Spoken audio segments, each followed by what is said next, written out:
মাঠে নয়, আজ যেন ইংলিশ পরীক্ষার হলে বসেছিল যুব টাইগাররা। আর সেই পরীক্ষায় ফেল করেই অনূর্ধ্ব-19 বিশ্বকাপ থেকে ছিটকে গেল বাংলাদেশ। আইসিসি অনূর্ধ্ব-19 বিশ্বকাপে সুপার 6 পর্বে ইংল্যান্ডের বিপক্ষে ব্যাট হাতে পুরোপুরি ব্যর্থ বাংলাদেশ।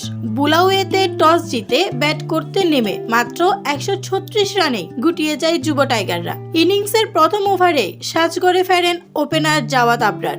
এরপর কিছুটা প্রতিরোধ করার চেষ্টা করলেও নিয়মিত বিরতিতে উইকেট হারাতে থাকে বাংলাদেশ।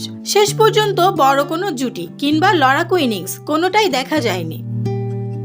বাংলাদেশের হয়ে সর্বোচ্চ 31 রান করেন রিফাত বেগ, মোহাম্মদ আবদুল্লাহ করেন 25, অধিনায়ক আজিজুল হাকিমের ব্যাট থেকে আসে 20 রান। কিন্তু বাকিদের ব্যর্থতায় চ্যালেঞ্জিং সংগ্রহ করা সম্ভব হয়নি। ইংল্যান্ডের হয়ে দুর্দান্ত বোলিং করেন সেবাস্টিয়ান মর্গান, নেন 3 উইকেট।